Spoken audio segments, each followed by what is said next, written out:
بسم اللہ الرحمن الرحیم۔ اللہ پاک کے ارشادات: اے ایمان والو، کیا میں تم کو ایسی سوداگری بتاؤں جو تم کو ایک دردناک عذاب سے بچائے؟ تو تم لوگ اللہ اور اس کے رسول صلی اللہ علیہ وآلہ وسلم پر ایمان لاؤ اور اللہ کی راہ میں تم اپنے مال و جان سے جہاد کرو، یعنی اللہ کے راستے میں نکلو اپنے مال و جان کے ذریعے سے، مطلب اپنا وقت بھی لگاؤ، جان بھی لگاؤ، مال بھی لگاؤ۔ یہ تمہارے لیے بہت ہی بہتر ہے اگر تم کچھ سمجھ رکھتے ہو۔ اللہ تعالیٰ تمہارے گناہ معاف کر دے گا اور تم کو ایسے باغوں میں داخل کرے گا جن کے نیچے نہریں جاری ہوں گی، اور عمدہ مکانوں میں جو ہمیشہ رہنے کے باغوں میں ہوں گے۔ یہ بڑی کامیابی ہے، اور ایک اور بھی ہے کہ تم اس کو پسند کرتے ہو۔ اللہ تعالیٰ کی طرف سے مدد اور جلد فتح یابی اور آپ مومنوں کو بشارت دے دی جائے گی۔ اس آیات میں ایک تجارت کا تذکرہ ہے جس کا پہلا امر یہ ہے کہ وہ عذاب العلیم سے نجات دلانے والا ہے، اور تجارت یہ ہے کہ ہم خدا اور اس کے رسول صلی اللہ علیہ وآلہ وسلم پر ایمان لاوے اور خدا کی راہ میں اپنے مال و جان کے ساتھ جہاد کرے، یعنی جان و مال کے ساتھ جہاد کرنا کسے کہتے ہیں؟ تبلیغ میں نکلنا کہتے ہیں، کہ تبلیغ میں نکلنے کو کہتے ہیں، جس سے جہاد ہوتا ہے گناہوں سے، کہ گناہوں سے انسان پرہیز ہوتا ہے، اور اللہ پاک کے راستے میں اس کا رات اور دن اور مال اور وقت لگتا ہے۔ اسے کہتے ہیں جان و مال کے ساتھ جہاد کرنا۔ یہ وہ کام ہے جو ہمارے لیے سراسر خیر ہے۔ اگر ہم میں کچھ بھی عقل و فہم ہو اس معمولی کام پر ہمیں کیا منافع ملے گا؟ ہماری تمام لغزشوں اور کوتاہیوں کو ایک دم معاف کر دیا جائے گا اور آخرت میں بڑی بڑی نعمتوں سے سرفراز کیا جائے گا۔ یہی بہت بڑی کامیابی اور سرفرازی ہے، مگر اس پر بس نہیں بلکہ ہماری چاہتی چیز بھی ہمیں دے دی جائے گی، اور دنیا کی سرسبزی اور نصرت و کامیابی اور دشمنوں پر غلبہ و حکمرانی ہے۔ حق تعالی و شانہ نے ہم سے دو چیزوں کا مطالبہ کیا ہے۔ اول یہ کہ ہم خدا اور اس کے رسول صلی اللہ علیہ وآلہ وسلم پر ایمان لاوے، دوسرے یہ کہ اپنے جان و مال سے خدا کی راہ میں جہاد کرے، اور اس کے بدلے میں دو چیزوں کی ہم سے ضمانت کی: آخرت میں جنت اور ابدی چین اور راحت، اور دنیا میں نصرت و کامیابی۔ پہلی چیز جو ہم سے مطلوب ہے وہ ایمان ہے۔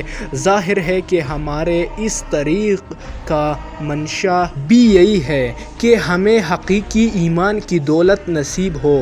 دوسری چیز جو ہم سے مطلوب ہے وہ جہاد ہے۔ جہاد کی اصل اگرچہ کفار کے ساتھ جنگ اور مقابلہ ہے، مگر حقیقت جہاد کا منشا بھی اعلاء کلمۃ اللہ اور احکام خداوندی کا نفاذ اور اجر ہے، اور یہی ہماری تحریک کا مقصد اصلی ہے، تو اسے جہاد کہتے ہیں۔ پس معلوم ہوا کہ جیسا کہ مرنے کے بعد کی زندگی کا خوشگزار ہونا اور جنت کی نعمتوں سے سرفراز ہونا خدا اور اس کے رسول صلی اللہ علیہ وآلہ وسلم پر ایمان لانے اور اس کی راہ میں جد و جہد کرنے پر موقف ہے۔ جد و جہد، جہاد، یہ سب ایک ہی چیز ہے۔ ایسا ہی دنیاوی زندگی کی خوشگواری اور دنیاوی نعمتوں سے منتفع ہونا بھی اس پر موقوف ہے کہ ہم خدا اور اس کے رسول صلی اللہ علیہ وآلہ وسلم پر ایمان لاوے اور اتنی تمام جد و جہد کو اس کی راہ میں صرف کریں، اور جب ہم اس کام کو انجام دے لیں گے، یعنی خدا اور اس کے رسول صلی اللہ علیہ وآلہ وسلم پر ایمان لاویں گے اور اس کی راہ میں جد و جہد کر کے اپنے آپ کو اعمال صالحہ کے راستے بنا لیں گے، تو ہم روح زمین کی بادشاہت اور خلافت کے مستحق ہو جائیں گے، اور سلطنت، حکومت ہمیں دے دی جائے گی۔ بے شک قل للہ الملک توتی الملک من تشاء وتنزع الملک ممن تشاء وتعز من تشاء وتذل من تشاء۔ یہ اللہ پاک نے کر کے دکھایا بھی۔ یہ ہم لوگوں کے نعروں سے کوئی حکومت کے حکمرانی پر نہیں بیٹھے گا۔ اگر اس طرح ہوتا تو ہم لوگ خود کیوں نہیں بیٹھتے حکومت کے حکمرانی پر۔ یہ اللہ پاک نے ارشاد فرمایا توتی الملک من تشاء، کس کو میں چاہوں جسے حکومت دوں، میں چاہوں جسے تخت سے اتاروں، میں چاہوں جسے عزت دوں، میں چاہوں جسے ذلت دوں۔ دنیا و آخرت کے عزت اور ذلت، کامیابی اور ناکامی کے نقشے اللہ سبحانہ و تعالیٰ کے پاس ہے۔ وہ جسے چاہے جس میں وہ خوبی ہوگی تو اللہ سبحانہ و تعالیٰ اسے دیں گے۔ اور اللہ سبحانہ و تعالیٰ نے یہ فرمایا بھی، یہ ارشاد بھی فرمایا میں انہیں دوں گا، اور دکھایا بھی۔ صحابہ رضی اللہ تعالیٰ عنہ کو مل گئی یہ خلافت، یہ حکمرانی سب کو مل گئی۔ اللہ پاک نے یہ دکھایا بھی۔ اللہ پاک نے حضور صلی اللہ علیہ وآلہ وسلم کو ان کے پاس بھیجا کہ ان سب کا یقین آ جائے۔ اس طرح میں بھی آپ لوگوں کو یہ حدیث سنا رہا ہوں کہ ہم لوگوں کا یقین پختہ ہو جائے کہ ہمارے نعروں سے کوئی حکمران نہیں بنے گا۔ اس طرح ہوتا تو ہم خود کیوں نہیں بنتے کہ اوروں کو بنا لیں گے۔ تو اللہ پاک کے ان سب کے نقشے، اللہ سبحانہ و تعالیٰ کے فیصلے ہیں۔ وہ جسے چاہے حکمران بنائے، حکومت دے، جسے چاہے تخت سے اتارے۔ تو یہ سب اللہ پاک کی قدرت میں ہے۔ کتاب فضائل اعمال، مضمون مسلمانوں کی موجودہ پستی کا واحد علاج، صفحہ نمبر 25، حدیث نمبر 1۔ آج کل مسلمان اس کام سے باخبر ہے اور پریشان ہے مہنگائیوں کی وجہ سے، اور پریشان ہے کہ ہم پر ایک ظالم بادشاہ حکمران ہے۔ اسے کس نے حکمران بنایا؟ اسے اللہ سبحانہ و تعالیٰ نے بنایا، کیونکہ اللہ پاک کے ارشادات ہے کہ اگر تم لوگ امر بالمعروف و نہی عن المنکر کام چھوڑ دو گے تو میں تم لوگوں پر ایک ایسا بادشاہ مسلط کروں گا جو نہ تمہارے بڑوں کی تعظیم کرے نہ تم لوگوں پر رحم کرے۔ تو آج یہی حساب ہے، امر بالمعروف و نہی عن المنکر سے ہم لوگ بالکل وابستہ ہی نہیں۔ اس کا ذکر قرآن میں بھی آیا ہے۔ تو یہ میں نے صفحہ وغیرہ بھی آپ لوگوں کو بتا دیے، آپ لوگ چیک بھی کر سکتے ہیں۔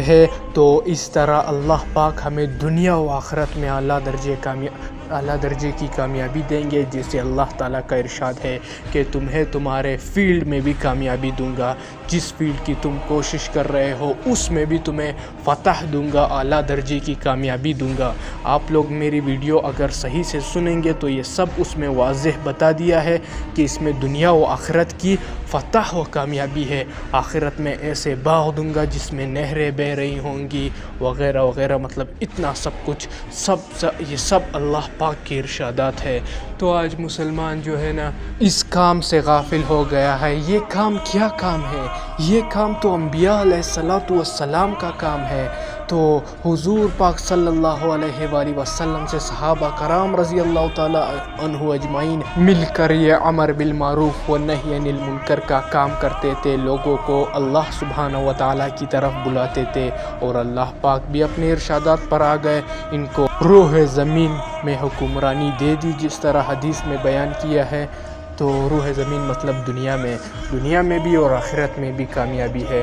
تو آج یہ حال ہے، پریشان ہے کہ مہنگائی ہو گئی ہے، حالانکہ یہ لوگ مہنگائی سے نہیں بے دینی سے پریشان ہیں۔ یہ لوگ بے چین ہیں مہنگائی سے نہیں، بے دینی سے، کیونکہ ان کو وہ سب کچھ مل رہا ہے۔ اگر جتنی بھی مہنگائی ہے ان کو ان کے وقت کا کھانا سب کچھ مل رہا ہے۔ وہ جو انعامات کا اللہ پاک نے ارشادات فرمائے ہیں اس کے لیے تو پھر ایسا ایمان چاہیے۔ کیا ہے؟ پورا سال ہے، پورے سال میں 12 مہینے ہیں، 12 مہینوں میں ایک مہینہ 10 دن، 40 دن صرف بندہ چلنے کے لیے جائے، کتنا اللہ پاک راضی ہوگا، کتنا اس کو سب کچھ دے گا۔ اگر یقین نہیں آتا آزما کے دیکھو، پہلے تو اللہ پاک کے ارشادات ہے، اللہ پاک کے ارشادات تو حق اور سچ ہے، یہ ہمارا ایمان ہے۔ پھر اگر آپ لوگ حدیث میں چیک کر سکتے ہیں، میں نے پیج وغیرہ سب بتا دیے ہیں۔ پھر بھی اگر آپ لوگ صحابہ رضی اللہ تعالیٰ عنہ اجمعین کی زندگی دیکھیں، کیا ان کو اللہ پاک نے نہیں دی روح زمین میں سلطنت و بادشاہت؟ تو اسی طرح ابھی بھی اللہ پاک کے وہی وعدے ہیں، وہی دین ہے، سب کچھ وہی ہے، بس آج کل مسلمان غافل ہو گیا ہے، تو اسی وجہ سے وہی کامیابیاں ہے جیسے پہلے تھی۔ ہم لوگ دیکھتے ہیں کہ ایوب خان کے ٹائم میں پاکستان میں جو ہے نا اتنی ارزانی تھی، مہنگائی نہیں تھی، وہاں اس ٹائم کے آپ لوگ مسجدیں چیک کرتے کہ کتنا سب جو ہے نا مسجدوں کے پابند تھے۔ اس وقت کیا ہی دین تھا، ابھی کیا ہی ہو گیا ہے۔ ابھی بھی وقت ہے، لوگ پریشان ہیں، کامیابی نہیں ہے، وہ نہیں ہے، سب کچھ ویسا ہی ہے، ویسا ہی دین ہے جیسے صحابہ اور حضور پاک صلی اللہ علیہ وآلہ وسلم کے ٹائم پر دین تھا۔ بس اس وقت جو ہے نا لوگ اس پر عمل کرتے تھے، اور آج آپ کے سامنے ہے۔ یقین نہیں آتا، آپ بازار میں جا کر دیکھ لے، کیا اتنے بندے آپ حساب کر سکتے ہیں؟ اور پھر آپ جا کر مسجد میں دیکھ لے، کیا وہ چند بندے آپ حساب نہیں کر سکتے کہ کتنے بندے ہیں؟ اور یقیناً آپ بازار کے بندے بالکل بھی حساب نہیں کر سکتے ہیں، اتنے بے شمار لوگ بازاروں میں ہے۔ اور اللہ پاک کے پسندیدہ جگہ مسجد ہے، اور اللہ پاک کے ناپسندیدہ جگہ بازار ہے۔ اگر اللہ تعالیٰ کے وہ ارشادات آپ لوگوں نے غور سے سنے ہوں گے تو یہ بات جو ابھی میں کہہ رہا ہوں تو آپ لوگوں کو یاد آئے گا کہ ارشادات میں اللہ تعالیٰ نے کہا تھا، اگر تم لوگ اتنے سمجھ رکھتے ہو، یعنی آپ لوگ خود سوچ کریں، جس بندے کو جتنے بھی اس عمل کی، اس دین کی جتنی بھی صفات سنا کر تک جاؤ، پھر بھی وہ عمل نہیں کر سکتا، جس کو اللہ پاک توفیق نہیں دے۔ اور اللہ سبحانہ و تعالیٰ کس کو توفیق دیں گے؟ جس کے دل میں طلب ہوگی، تو اس کو اللہ تعالیٰ اس کی توفیق دیں گے۔ بہت بڑا کام ہے، دنیا و آخرت کی کامیابی ہے، اللہ پاک کے ارشاد ہے، جیسے اللہ پاک نے کر کے دکھائے بھی صحابہ رضی اللہ تعالیٰ عنہ اجمعین کے ذریعے، کیونکہ آپ کے پورے ارتھ میں، پوری دنیا میں ہر جگہ آپ کو صحابہ رضی اللہ عنہ اجمعین کے قبریں دکھیں گے۔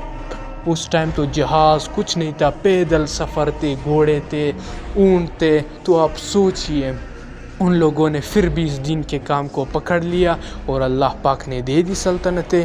ابھی بھی وہی دین ہے، وہی دین کے وعدے ہیں، تو آج ہم لوگوں کو اللہ پاک عمل کرنے کی توفیق نصیب فرمائے۔ پھر اللہ سبحانہ و تعالی اس عظیم کام کی برکت سے ہم لوگوں کو دنیا و آخرت میں اعلیٰ درجے کا مقام، اعلیٰ درجے کی کامیابیاں اور اعلیٰ درجے کی عزتیں فراہم کرے۔ سبحان ربک رب العزت عما یصفون وسلام علی المرسلین والحمد للہ رب العالمین۔ آمین آمین آمین برحمتک یا ارحم الراحمین۔ جزاک اللہ خیر۔